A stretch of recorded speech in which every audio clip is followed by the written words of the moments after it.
Keith Riggs avait compté les jours pendant 6 mois.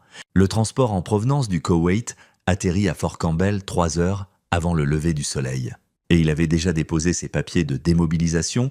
L'armée avait été sa vie pendant 12 ans, mais Garrett avait 9 ans maintenant, et Keith avait manqué trop d'anniversaires, trop de spectacles scolaires, trop de moments qui ne revenaient pas. Charlotte avait été compréhensive au début, puis distante, puis partie.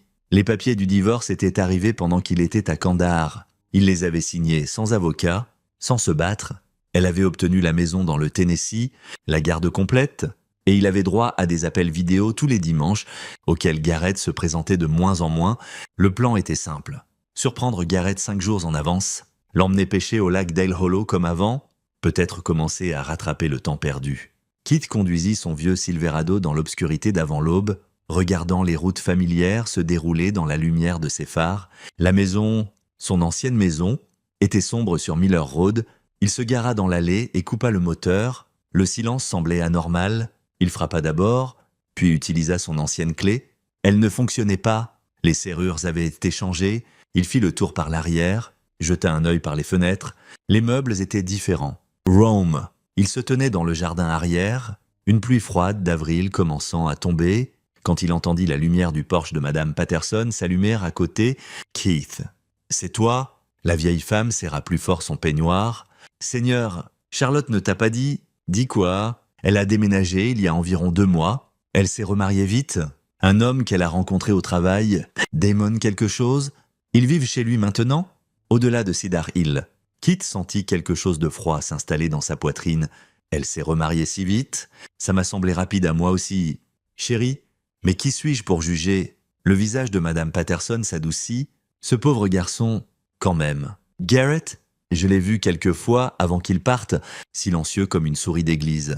Il avait des bleus au bras une fois, mais Charlotte a dit qu'il était tombé de vélo. Les mains de Keith se serrèrent en poing. Quelle est l'adresse ?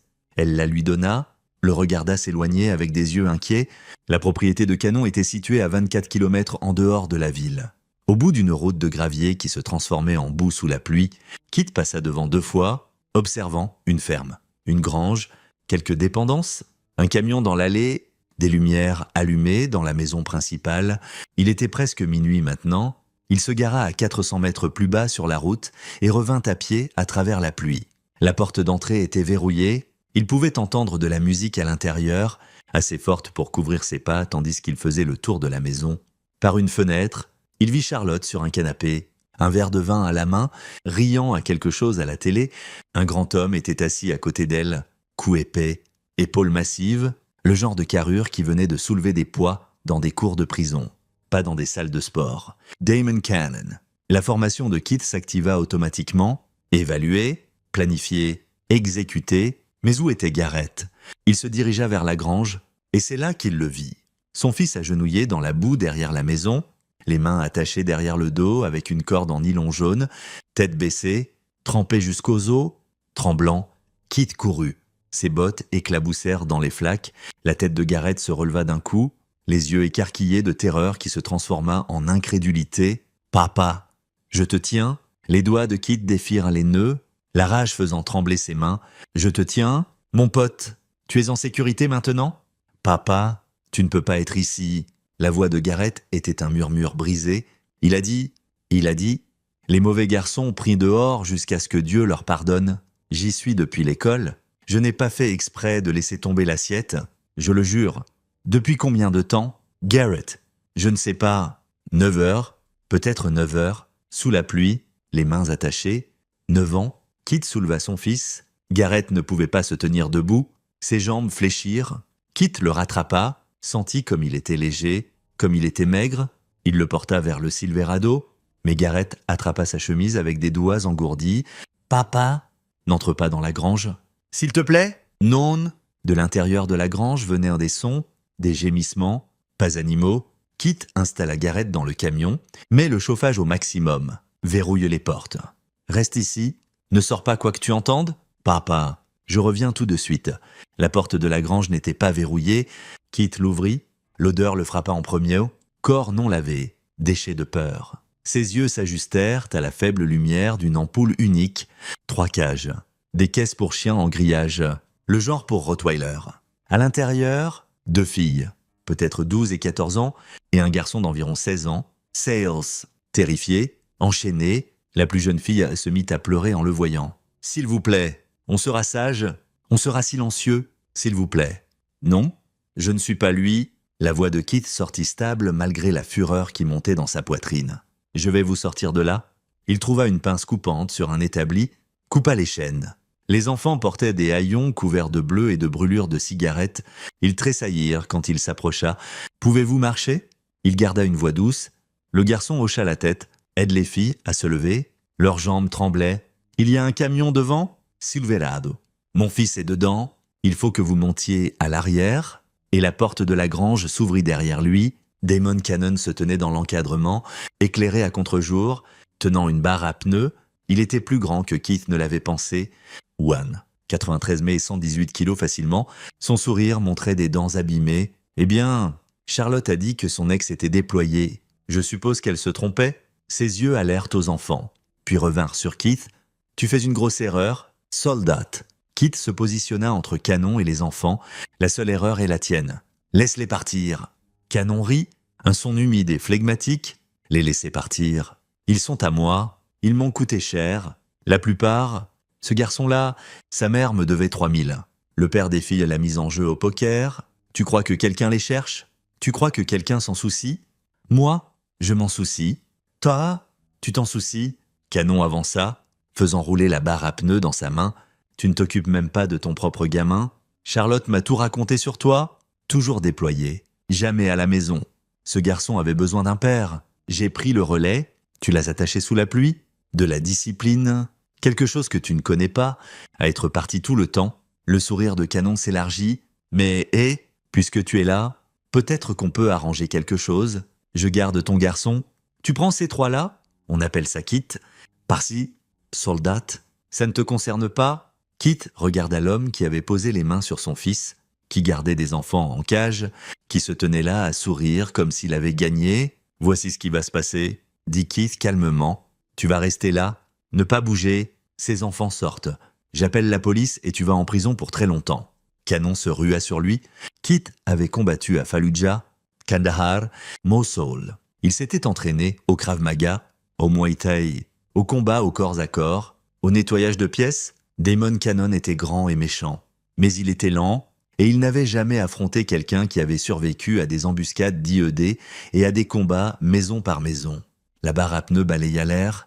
Keith entra dans l'arc, enfonça son coude dans la gorge de Cannon, suivi d'un genou au plexus solaire. Cannon s'effondra en haletant.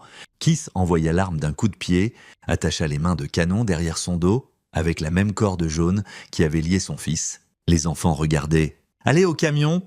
dit Keith. Maintenant, ils coururent. Keith traîna Cannon dehors, le jeta dans la boue où Garrett avait été. Il marcha jusqu'à la maison, enfonça la porte d'un coup de pied. Charlotte leva les yeux du canapé, son verre de vin figé à mi-chemin vers ses lèvres. De ses temps, elle vit son ex-mari couvert de boue et de pluie, et la couleur quitta son visage. « Keith, où est ton téléphone? Qu'est-ce que tu... Ton téléphone ?» Maintenant, elle le lui tendit. Il composa le 911, garda les yeux sur elle tout le temps. « J'ai besoin de police et d'ambulance au 4058 Cedar Hill Road. Plusieurs mineurs en détresse. Suspect maîtrisé. Non, Damon Cannon. Envoyez tout le monde. » Il mit fin à l'appel. Charlotte pleurait maintenant, mascara coulant. « Je ne savais pas. » Elle a dit « Je ne savais pas pour les enfants dans la grange. Je le jure. » Keith. « Tu savais pour Garrett ?» Sa bouche s'ouvrit, se ferma. Il a dit « Damon a dit que la discipline était importante. Que les garçons ont besoin de structure. Je pensais... » Tu pensais qu'attacher notre fils dehors pendant 9 heures sous la pluie était de la structure. Il a dit que c'était seulement pour 1 heure. Il a dit « Tu l'as choisi ?» La voix de Keith était glaciale. « Tu as choisi un homme que tu connaissais à peine plutôt que notre fils. Tu as vu les bleus. Tu savais que quelque chose n'allait pas et tu n'as rien fait. » Des sirènes hurlaient au loin. Se rapprochant, Keith sortit, monta dans son camion. Garrett était sur la banquette arrière avec les 3 enfants, ses bras autour de la plus jeune fille, murmurant que c'était bon. Ils étaient en sécurité maintenant.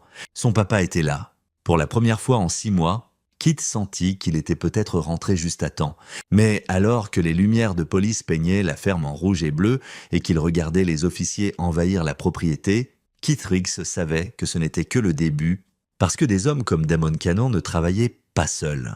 Et Keith avait le sentiment que ce terrier allait plus profond qu'une simple grange dans le Tennessee. La salle d'interrogatoire du bureau du shérif du comté de DeKalb sentait le café brûlé et le nettoyant industriel. Keith était assis en face du détective Ron Mackey, un homme dans la cinquantaine aux yeux fatigués et au visage qui en avait trop vu. Garrett était avec une assistante sociale 3 portes plus loin. Les 3 enfants de la grange étaient à l'hôpital. « Vous avez bien fait ce soir, Monsieur Riggs », dit Mackey en faisant glisser une tasse en polystyrène de café sur la table. Ces enfants, on en cherchait 2 depuis 8 mois. Les signalements de fugue n'ont mené nulle part. Personne n'a jamais pensé à regarder chez Cannon. Et Charlotte ? L'expression de Mackey se durcit. Votre ex-femme prétend ignorer tout. Elle dit qu'elle ne savait pas pour la grange. On la retient pour mise en danger d'enfant au minimum, basé sur ce que Garrett a dit à l'assistante sociale. Mais entre vous et moi, il se pencha en avant. Je pense qu'elle en savait plus qu'elle ne le dit. La mâchoire de Keith se serra. Qu'est-ce qui arrive à Garrett ? Les services de protection de l'enfance sont impliqués. Étant donné que vous êtes le père et que vous n'avez pas de casier, ils accélèrent la garde d'urgence. Vous l'aurez d'ici le matin ? Mais la voix de Keith Mackey baissa. On a besoin de votre aide, pourquoi ? Damon Cannon ne parle pas. Il a pris un avocat immédiatement. Mais dans la grange, on a trouvé des registres, des noms, des dates, des paiements. Ce n'était pas juste lui. Il y a un réseau, des gens qui achètent des vendant des enfants comme du bétail. On a identifié au moins 7 autres enfants disparus qui pourraient être liés. Keith sentit son sang se glacer. Vous dites qu'il y en a d'autres ? On dit que c'est plus grand qu'on ne pensait. Les relevés téléphoniques de Cannon montrent des appels à une 12aine de numéros différents dans 3 États. Des paiements en espèces notés dans un registre. On a trouvé un ordinateur jetable avec des fichiers cryptés qu'on n'a pas encore craqués. Mackey sortit une photo, la fit glisser sur la table. Vous reconnaissez cet homme ? Keith étudia l'image. Un homme dans la quarantaine, cheveux argentés, costume cher. Il se tenait à côté de Damon Cannon, à ce qui ressemblait à une vente aux enchères de ferme. Jamais vu. C'est Terence Grant, promoteur immobilier à Nashville, casier vierge, donne à des œuvres pour enfants. Siège à des conseils d'administration de non-profit, mais son numéro apparaît 37 fois dans le téléphone de Cannon ces 2 derniers mois. Mackey sortit une autre photo. Cette femme, blonde, mi-trentaine. Yeux durs. Non. OPTR dirige un programme d'aide à la jeunesse à Clarksville. On obtient des mandats, mais ces gens ont de l'argent, des connexions, des avocats. Ils s'en sortiront si on ne monte pas un dossier en béton. Keith regarda les photos étalées sur la table, un réseau de visages, de numéros, de connexions, des vies d'enfants réduites à des transactions. De quoi avez-vous besoin de moi ? Mackey s'adossa. Officiellement, rien. Vous êtes une victime dans tout ça ? Votre fils est une victime. Rentrez chez vous, occupez-vous de votre garçon, laissez-nous gérer. Il marqua une pause. Officieusement, je travaille sur les crimes contre enfants depuis 20 ans. J'ai vu des hommes comme Grant s'en tirer parce qu'ils sont assez intelligents pour garder 3 couches entre eux et le sale boulot. J'ai vu des enfants disparaître dans des systèmes qui s'en fichent. Et j'en ai marre. Vous me demandez de faire quelque chose d'illégal ? Je dis que vous avez des compétences que l'armée vous a enseignées. Vous savez recueillir du renseignement. Vous savez survivre en territoire hostile. Et vous avez une motivation que mon badge et ma pension ne me donnent pas. Mackey se pencha en avant. Ces gens ont pris votre fils. Ils l'ont blessé. Et il blesse des dizaines d'autres, peut-être des centaines. La loi fera ce qu'elle peut. Mais parfois la loi ne suffit pas. Keith pensa au corps maigre de Garrett, aux marques de cordes sur ses poignets, à la façon dont il avait tressailli quand Keith l'avait touché. Il pensa à la fille dans la cage, suppliant de ne pas être blessée. « Si je trouve quelque chose, » dit Keith prudemment, « comment je vous le fais parvenir ?» Mackey fit glisser une carte de visite sur la table. Un numéro de portable personnel était écrit au dos. Hypothétiquement, vous appelleriez ce numéro ? Des preuves recueillies par des voies irrégulières ont une façon de nous pointer vers des méthodes légales de confirmation. On trouve ce qu'on doit trouver. Ces gens disparaissent pour toujours. Keith rangea la carte. Hypothétiquement, Mackey se leva, tendit la main. Allez retrouver votre fils. Keith. Il a besoin de vous ? Tout le reste peut attendre. Mais alors que Keith sortait de la station dans l'aube grise, il savait que tout le reste ne pouvait pas attendre. Quelque part dehors, d'autres enfants étaient en cage, et les responsables effaçaient déjà leurs traces.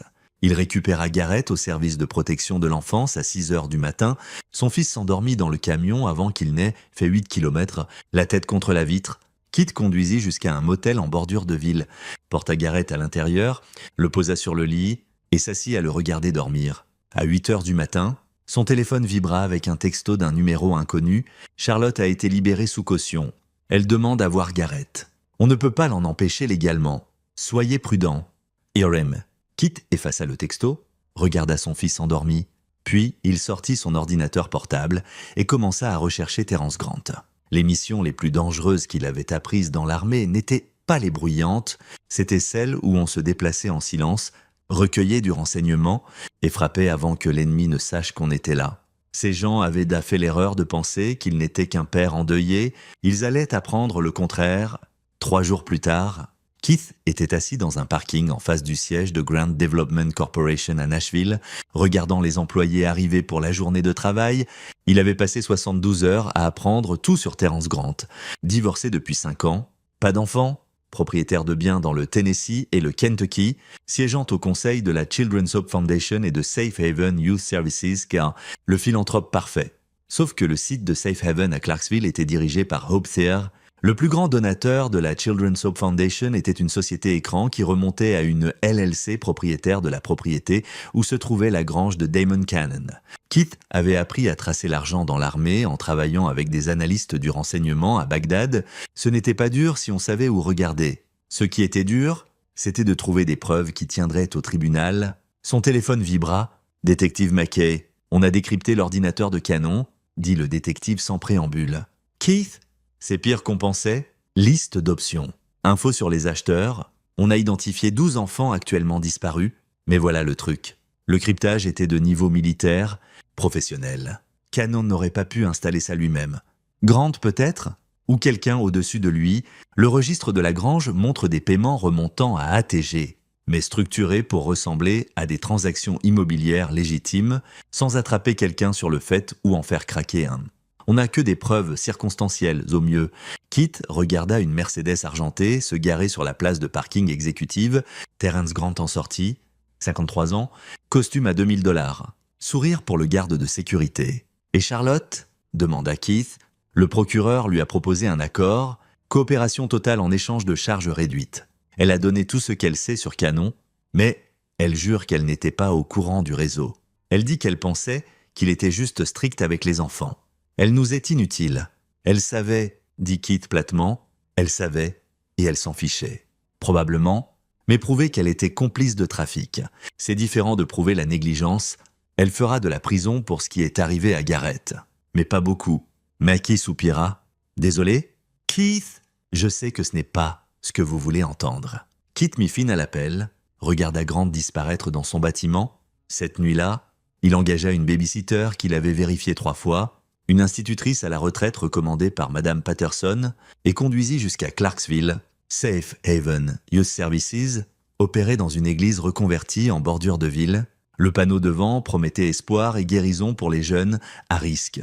Kit se gara plus loin dans la rue, observa. À 21 heures, Hope Thayer sortit avec un adolescent. Elle le guida vers sa voiture, une Lexus blanche. Une main sur son épaule qui semblait maternelle, sauf si on remarquait comment ses doigts s'enfonçaient dans son col. Kit les suivit jusqu'à un quartier d'entrepôt près de la rivière. La Lexus entra dans une baie de chargement. Kit se gara et se déplaça à pied, restant dans les ombres. Par une fenêtre sale, il vit le garçon remis à un homme dans un camion. De l'argent changea de main. Le garçon fut emmené. Kit photographia tout avec son téléphone. Plaques, visages, transaction. Puis il appela le numéro personnel de Mackay. J'ai Hope. Ils font un transfert. Entrepôt au 412 River Industrial. Ça vient de se passer il y a 10 minutes. Pouvez-vous rester sur elle? Déjà fait? Keith. Soyez prudent. Si elle vous repère, elle ne le fera pas. Hope conduisit de retour à Safe Haven, verrouilla, rentra chez elle dans un complexe d'appartements dans un beau quartier.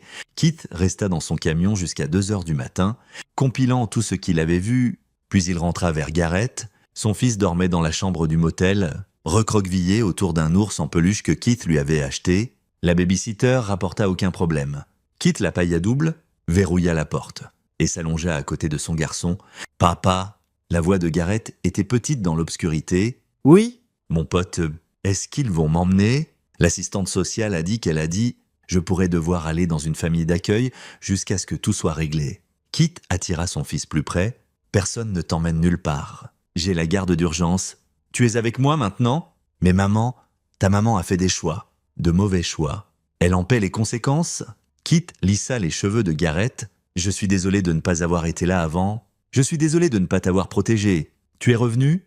Murmura Garrett. Tu es revenu tôt? Je reviendrai toujours, quoi qu'il arrive. Garrett fut silencieux un moment. Puis, ce que tu as fait à Damon dans la grange? Tu l'as entendu? Je l'ai empêché de te blesser, d'en blesser d'autres. La policière m'a posé des questions sur ce qu'il faisait. Sur maman. La voix de Garrett se brisa. Je lui ai tout dit. C'est pour ça que maman a des ennuis. Tu as dit la vérité. C'est tout ce que tu as à faire. Le reste est sur les adultes qui auraient dû te protéger. Garrett se tourna, regarda son père dans la faible lumière de la fenêtre. Il y avait d'autres enfants à Safe Haven avant. Damon les amenait. Parfois, il disait qu'ils allaient dans de meilleures maisons, mais ils avaient l'air effrayés. Papa, comme ces enfants dans la grange, le sang de Kit se glaça. Tu as dit ça à la police? Je ne m'en suis souvenu que maintenant. Tout a été si. Le souffle de Garrett se coupa. Je veux juste que ce soit fini. Ça le sera. Keith fit une promesse qu'il n'était pas sûr de pouvoir tenir. Je m'en assurerai. Le lendemain matin, il appela le détective Mackey avec les nouvelles informations de Garrett, puis il commença à planifier, parce que si Hopseer déplaçait des enfants de Safe Haven et que Terence Grant le finançait, il devait y avoir plus de gens impliqués, des chauffeurs, des acheteurs, toute une infrastructure. Kit avait combattu des réseaux insurgés en Irak, il savait comment fonctionnaient les cellules, compartimentées.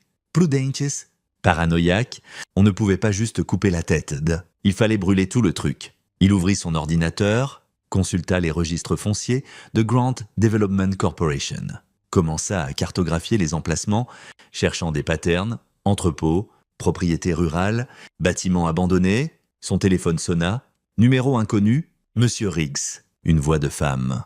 Professionnelle, ce n'est pas Hope. Je suis une avocate représentant Charlotte Banks. Elle aimerait arranger une rencontre avec vous concernant la garde de Garrett. Elle a renoncé à ses droits. En fait, elle a signé sous contrainte. Nous déposons une demande pour réviser le décret de divorce ainsi que les arrangements de garde.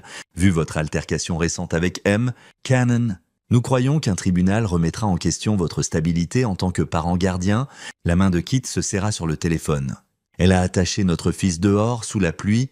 Elle dit que vous faites de fausses allégations pour l'aliéner de son enfant. Elle est prête à se battre pour une garde conjointe au minimum. Nous vous contacterons avec une date d'audience. La ligne se coupa. Kit resta assis en silence stupéfait, puis il appela Mackay. Il s'attaque à ma garde, utilisant la grange contre moi, disant que je suis violent. Ça ne passera pas. Keith, le témoignage de Garrett seul, mais ça me coincera au tribunal, m'empêchera de me concentrer sur la recherche des autres. La mâchoire de Kit se serra. C'est le but. N'est-ce pas caro? Charlotte ne veut pas Garrett de retour. Quelqu'un l'utilise pour me ralentir. Grant doit être derrière. Il sait que je cherche. Il rassemble ses forces. Mackay fut silencieux. Puis, le mandat qu'on a exécuté sur Safe Haven est revenu propre. Trop propre. Disque dur effacé. Dossier déchiqueté. L'avocat de Hopseer dit qu'elle dirige un non-profit légitime et que toute allégation est diffamatoire, sans la prendre sur le fait à nouveau. On n'a rien. Je l'ai prise sur le fait. Je vous ai donné des photos. Des photos qui la montrent avec un adolescent et un autre homme. Son avocat dit que le garçon était involontaire. L'homme était un donateur récupérant des fournitures. On ne peut pas prouver le contraire sans le témoignage du gamin. Et on ne trouve pas le gamin. Kit sentit les murs se refermer. Ils étaient bons. Ces gens étaient professionnels, connectés, et ils savaient effacer leurs traces. Keith, dit Mackay prudemment, parfois il faut laisser le système travailler, le système échoue, alors faites-le mieux travailler, trouvez-moi quelque chose en béton, quelque chose que même leurs avocats ne peuvent pas déformer. Kit mit fin à l'appel. Regarda Garrett jouer par terre dans la chambre du motel avec des soldats en jouets que Kit avait achetés. Son fils avait perdu du poids, tressaillait au bruit fort, se réveillait en hurlant 3 fois par nuit. Les gens qui avaient fait ça étaient encore libres, encore en chasse. Keith Riggs avait passé 12 ans à suivre des ordres, à faire confiance au système, à croire que la justice fonctionnait. Ça s'arrêtait maintenant. Il ouvrit son ordinateur, accéda au forum du dark web qu'il avait appris à naviguer dans le renseignement militaire, commença à chercher des gens spécialisés dans des informations que les tribunaux ne pouvaient pas utiliser, mais que les pairs pouvaient. À la tombée de la nuit, il avait 3 noms. À minuit, Il avait contacté quelqu'un qui se faisait appeler Pablo Skinner et prétendait pouvoir accéder à n'importe quel serveur dans le Tennessee. « Qu'est-ce que vous avez besoin ?» demanda Pablo par chat crypté. Keith tapa, tout sur Terence Grant. Hope CA. Et quiconque connecté à Safe Haven Youth Services, registre financier, communications, biens immobiliers, tout, c'est un gros boulot. Ça vaut combien pour vous? Keith pensa au montant sur son compte bancaire, économie de déploiement. Argent mis de côté pour les études de Garrett. Fixez votre prix. $10,000, moitié d'avance. Résultats en 48 heures. Keith vira l'argent, puis il emmena Garrett à l'endroit où il savait qu'il serait en sécurité, la maison de sa mère à Cookville, à 2 heures de route. Dorothy Riggs avait 71 ans, dure comme de l'acier, et tirait encore au skit tous les dimanches. Elle jeta un œil à son fils et son petit-fils, et ne posa pas de questions. « Combien de temps ?» demanda-t-elle. « Peut-être une semaine, peut-être plus. » Elle regarda Garrett, vit la peur dans ses yeux. La façon dont il restait près de Keith, son visage se durcit. « Fais ce que tu dois faire, » dit-elle calmement. « On sera bien ici. » Keith serra son fils dans ses bras, promit d'appeler tous les jours et rentra à Nashville. Il avait 48 heures pour se préparer, et quand Pablo Skinner livrerait ce pourquoi il avait payé, Keith Riggs partirait en guerre, le genre de guerre pour lequel l'armée ne l'avait jamais entraîné, le genre où les règles n'importaient pas, et les pertes étaient acceptables. Parce que son fils méritait la justice, et Keith allait s'assurer qu'il l'obtienne. Pablo Skinner livra à 3 heures du matin un mardi. Les fichiers arrivèrent par upload crypté, 847 documents, des années d'emails, de registres bancaires montrant des paiements à 17 individus différents, d'actes de propriété et de vidéos de surveillance des serveurs de Safe Haven avant qu'ils ne soient effacés. Keith était assis dans un parking de Waffle House, téléchargeant tout sur un disque dur externe. Ce qu'il trouva fit trembler ses mains. Terence Grant n'était pas juste connecté au réseau de trafic. Il l'avait construit. Les sociétés écrans étaient des couches élaborées de LLC et de Trust qui remontaient à Grant Development, propriété achetée en dessous du prix du marché. Détenue 6 mois, puis vendue à une autre entité de Grant, propre sur papier, sauf que les propriétés n'étaient jamais rénovées, elles restaient vides jusqu'à ce qu'elles ne le soient plus. Les vidéos de surveillance de Safe Haven montraient Optier amenant des enfants par une entrée arrière après les heures, pas les jeunes, à risque annoncé, des enfants plus jeunes, plus silencieux, qui avaient l'air d'avoir abandonné la lutte. Les emails étaient pires, langage codé, packets, livraison, marchandise premium. Mais il y avait des faux pas, un email de Grant à Hope. Le client veut une fille cette fois, 10 à 12 ans, brune préférée. Pouvez-vous sourcer localement ou faut-il importer? Réponse de Hope. Local est risqué après l'affaire Canon. Je contacte notre fournisseur à Memphis. Le fournisseur de Memphis était listé dans les registres financiers comme Leroy Bell. Keith croisa le nom, trouva un homme avec 3 arrestations précédentes pour mise en danger d'enfants. Toutes plaidées à la baisse, il dirigeait un refuge pour sans-abri à Memphis. Le réseau était clair maintenant. Bell sourçait des enfants vulnérables. Hope les déplaçait via Safe Haven. Grant le finançait et connectait les acheteurs. Damon Cannon avait été quoi? Un acheteur? Un lieu de stockage. Keith continua à creuser, trouva plus de noms. Sammy Ingram, propriétaire d'une compagnie de camionnage dont les routes correspondaient aux emplacements des propriétés. Carl Kelly, un juge de cour familial à Nashville qui avait été payé $50,000 via un contrat de consulting 3 semaines avant de décider d'envoyer une fille de 13 ans dans un foyer de groupe géré par Safe Haven. Un juge. Ils avaient acheté un juge. Le téléphone de Keith sonna. Mackie. L'avocat de Charlotte a retiré la demande de garde. Le détective dit, sorti de nulle part. Son avocat dit qu'elle a décidé d'accepter l'arrangement actuel. Pas suspect du tout, ça s'améliore. Charlotte s'est admise en réhab ce matin. Engagement volontaire. Son avocat dit qu'elle gère un trauma et des problèmes de substance. Besoin de se concentrer sur la récupération. Quelqu'un l'a payée ou effrayée. De toute façon, elle est hors de vos pattes pour l'instant. Mackie marqua une pause. On a exécuté le mandat sur l'appartement de Hope Tier. Trouvé rien. Je veux dire rien. Keith.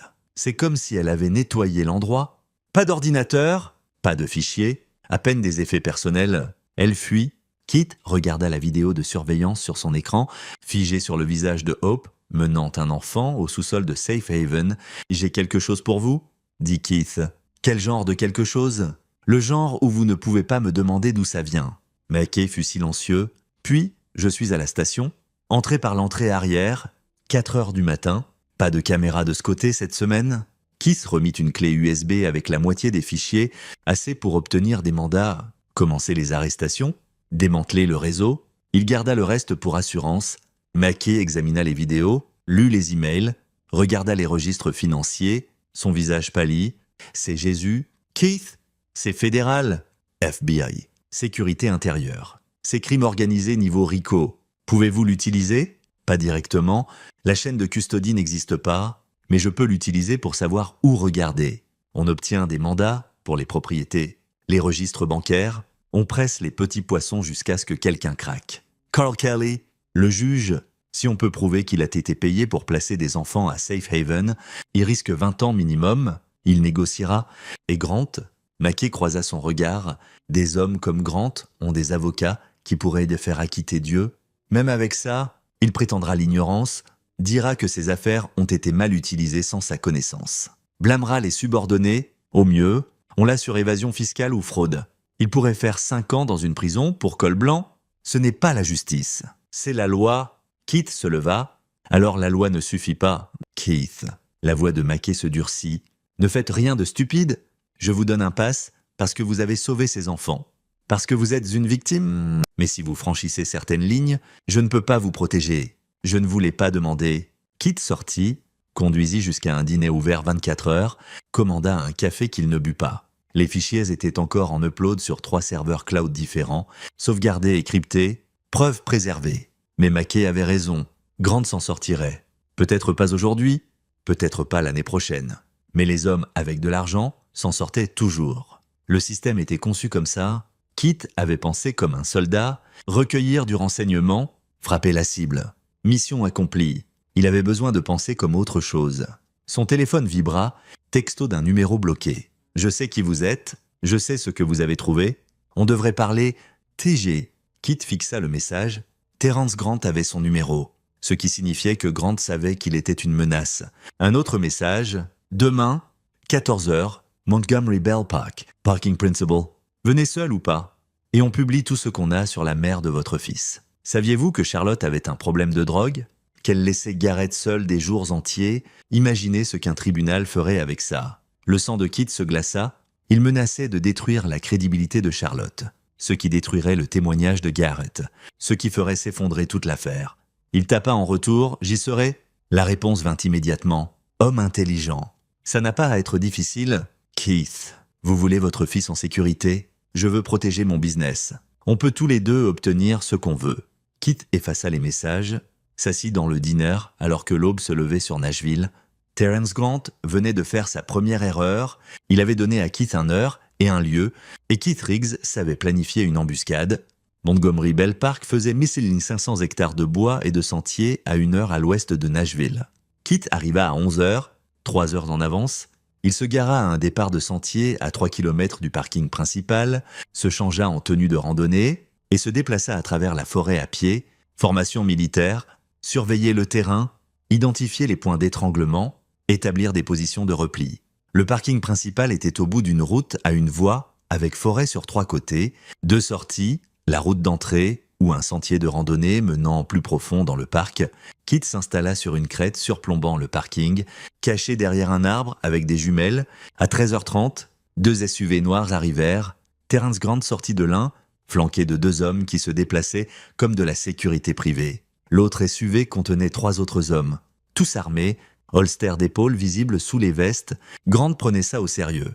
À 13h55, Keith descendit de la crête, approcha par le sentier, main visible. L'équipe de sécurité se tendit, main vers les armes. « Relaxez-vous » appela Grant. Il sourit, tendant la main. « Keith Riggs.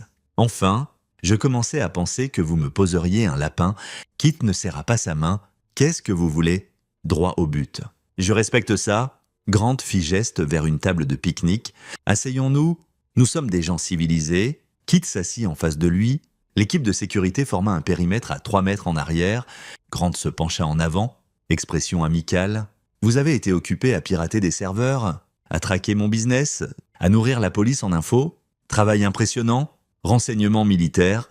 Je suppose. Allez au but. Le but est que vous poursuivez des fantômes. Keith, Safe Haven est un non-profit légitime. Mes investissements immobiliers sont légaux. Quoi que Damon Cannon ait fait sur sa propriété, c'est sur lui, je suis un philanthrope. Demandez à n'importe qui, j'ai vu les emails. Les emails peuvent être falsifiés, altérés, sortis de contexte. Le sourire de Grant ne vacilla pas. Vous savez ce qui intéresse les tribunaux? Des faits prouvables, chaîne de custody, preuves qui résistent à l'examen légal. Vous n'avez rien de ça? Le détective Mackay en a? Le détective Mackay a des preuves circonstancielles que mes avocats déchireront en 5 minutes. La voix de Grant se durcit. Mais voici ce que vous avez. Un fils qui a besoin de son père, un garçon qui a vécu l'enfer. Ne pensez-vous pas que Garrett mérite une vie normale? De la stabilité? Ne dites pas le nom de mon fils. J'essaye d'aider. Keith, vous partez? Arrêtez de creuser. Et je m'assure que le témoignage de Charlotte soutient votre affaire de garde.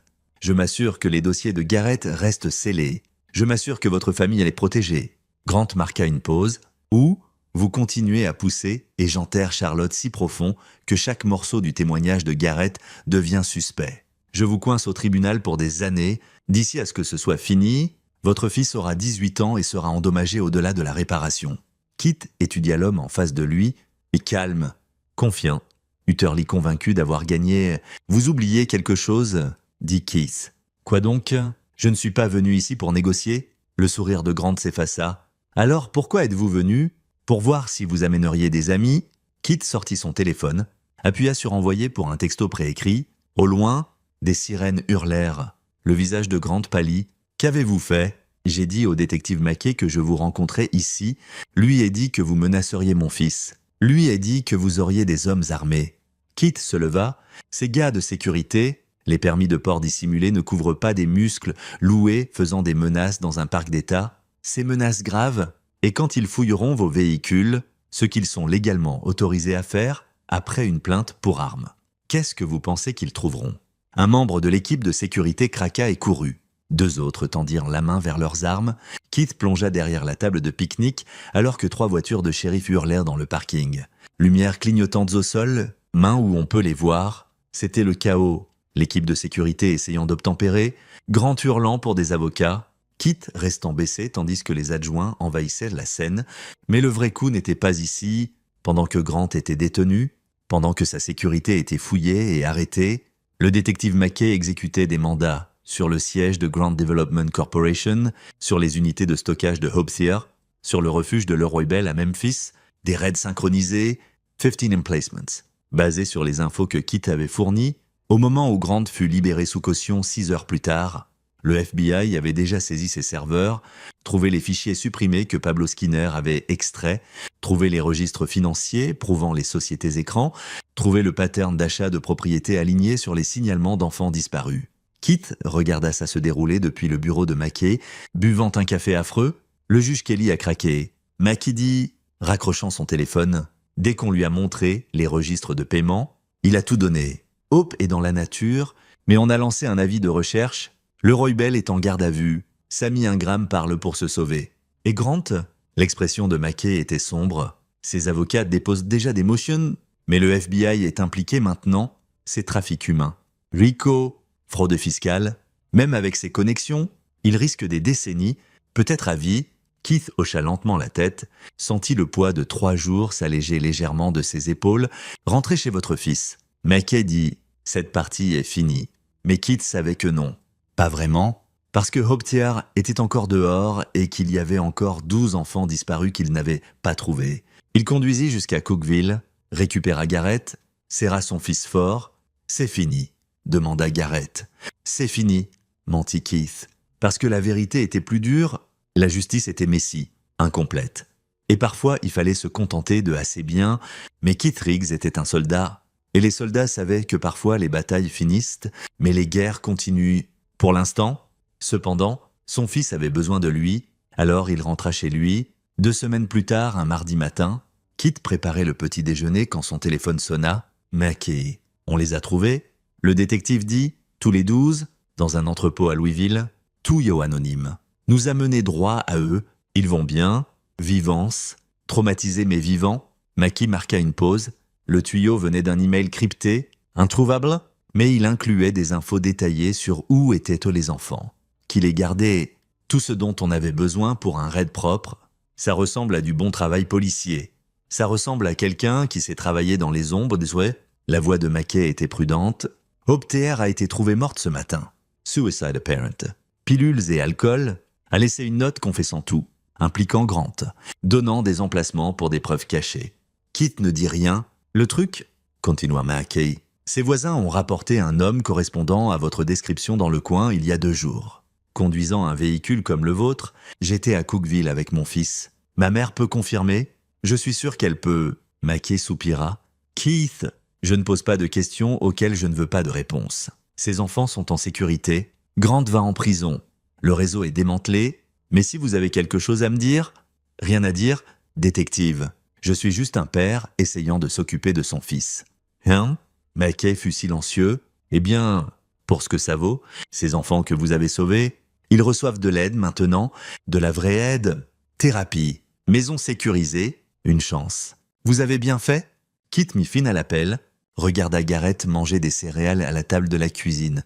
Il n'avait pas conduit jusqu'à Louisville, n'était pas allé près de Hope Sierra, mais il avait passé un appel à quelqu'un qu'il avait rencontré en Irak, quelqu'un qui lui devait une faveur, quelqu'un qui savait faire disparaître les problèmes, l'email crypté à la police. C'était une autre faveur, des Pablo Skinner, qui avait été payé la seconde moitié de sa rémunération avec des instructions très spécifiques. Parfois le système avait besoin d'aide, parfois la justice requérait de sortir des lignes. Keith Riggs n'en était pas fier, mais il n'en avait pas honte non plus, parce que Garrett riait maintenant, jouait, dormait toute la nuit, et 12 enfants étaient libres. C'était assez. 6 mois plus tard, Keith se tenait dans une salle d'audience tandis qu'un juge finalisait sa garde complète de Garrett. Charlotte purgeait 18 mois dans une installation de sécurité minimum, éligible à la libération conditionnelle dans 9. Elle avait accepté de ne pas contester la garde en échange d'une sentence plus légère.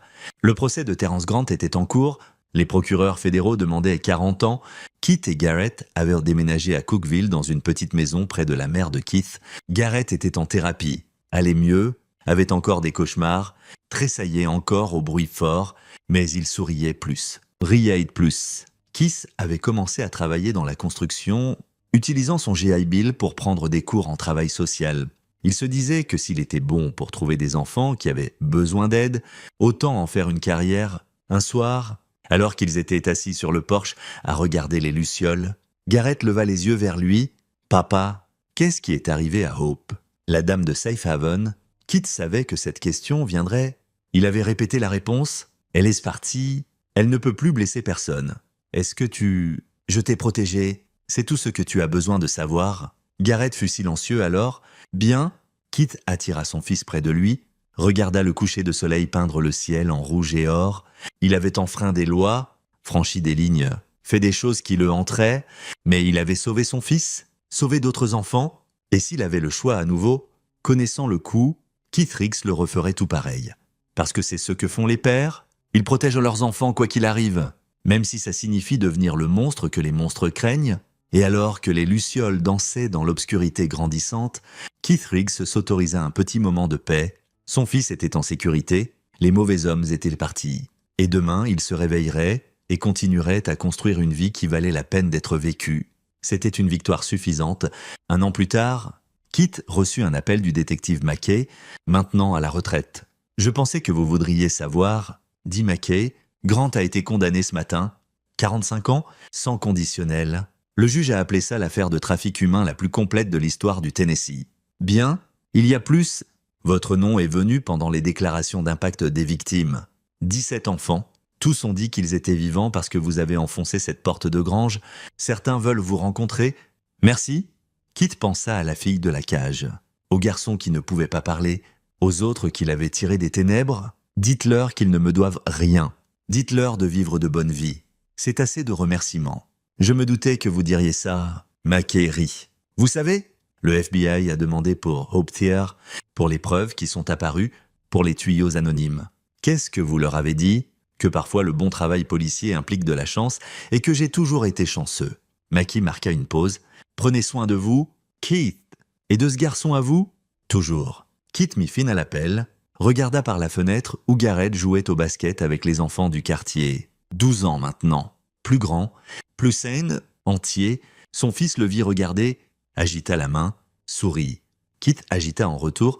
pensa aux ténèbres qu'il avait touchées, aux lignes qu'il avait franchies, à l'homme qu'il était devenu, et sut sans doute qu'il le referait tout, parce que l'amour n'avait pas de limite, et les pères ne s'arrêtaient pas, jamais, pas jusqu'à ce que leurs enfants soient en sécurité.